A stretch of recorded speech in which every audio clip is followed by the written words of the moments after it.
Hello दोस्तों, कैसे हैं आप सब? आई होप सब अच्छे होंगे। आज का हमारा टॉपिक है पितृपक्ष में ब्राह्मणों को भोजन कराना चाहिए या नहीं। श्राद्ध पक्ष में पंचबली भोज के साथ ही ब्राह्मणों को भोजन कराया जाता है। कुछ लोग बटकों को भोजन कराते हैं, तो बहुत से लोग के मन में ये सवाल उठने लगा है कि ब्राह्मणों को भोजन कराने से क्या लाभ। इससे अच्छा है कि किसी गरीब की मदद कर दो, किसी गरीब को भोजन करा दो, या किसी गरीब के घर राशन भरवा दो। तो मेन मकसद है ब्राह्मणों को भोजन कराना चाहिए या नहीं। तो ये आपको बताते हैं कि ब्राह्मण के मुख्य 8 प्रकार के बताए गए हैं। मात्र, ब्राह्मण, क्षत्रिय, अनुचांग, ब्रूण, कृषिकल्प, ऋषि और मुनि। इसमें से जो मात्र हैं वही जन्म से ब्राह्मण कहे गए हैं, यानी जो ना तो वेद पाठी हैं, ना साधक, ना अन्य। मात्र को छोड़कर सभी निर्वसनीय ब्राह्मण हैं। उन्हें भोजन कराने का पुण्य लगता है। मात्र का भरोसा नहीं कि वह ब्राह्मण है या नहीं। अब आप पूछेंगे मात्र कौन है? ऐसे ब्राह्मण जो जाति से ब्राह्मण हैं लेकिन वे कर्म से ब्राह्मण नहीं है, उन्हें मात्र कहा गया है। ब्राह्मण कुल में जन्म लेने से कोई ब्राह्मण नहीं कहलाता। बहुत से ब्राह्मण ब्रह्मोचित उपनयन संस्कार और वैदिक कर्मों से जुड़े हैं, तो वैसे मात्र हैं। उनमें से कुछ तो अपने कर्मों और व्यवहार के कारण ये भी नहीं है। क्यों भोज क्यों कराना चाहिए? अब दूसरा टॉपिक, क्यों कराना चाहिए ब्राह्मण भोज।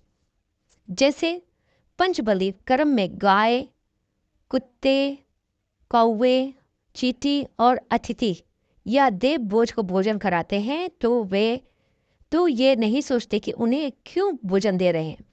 उसी प्रकार योग्य ब्राह्मण को भी उपयुक्त पंचबली कर्म में ही गिना जाना चाहिए।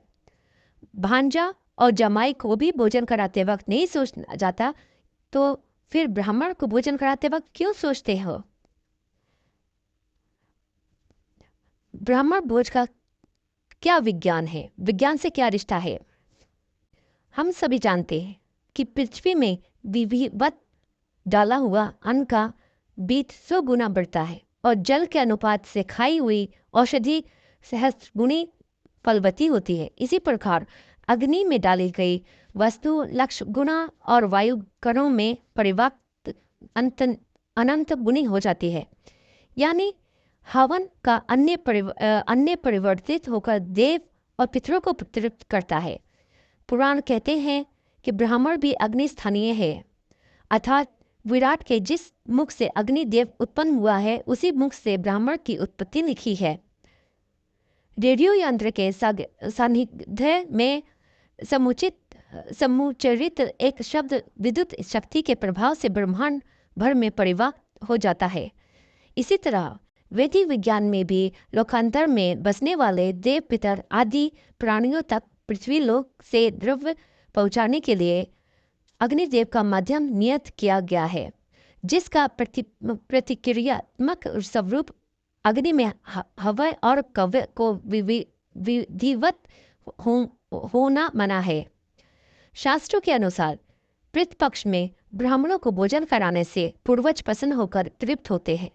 शास्त्रों के अनुसार ब्राह्मण को भोजन कराने से पितरों को भोजन आसानी से पहुंच जाता है।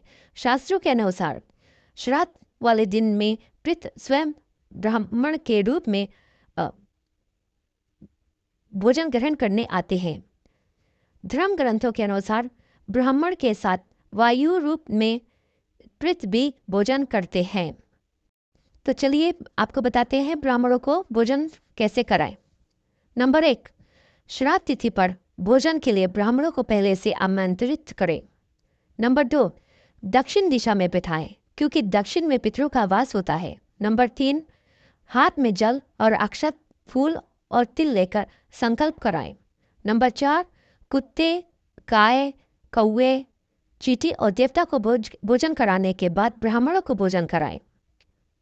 नंबर 5, भोजन करा दोनों हाथों से परोसे। एक हाथ से परोसना राक्षस छीन लेता है। ऐसा माना जाता है शास्त्रों के अनुसार।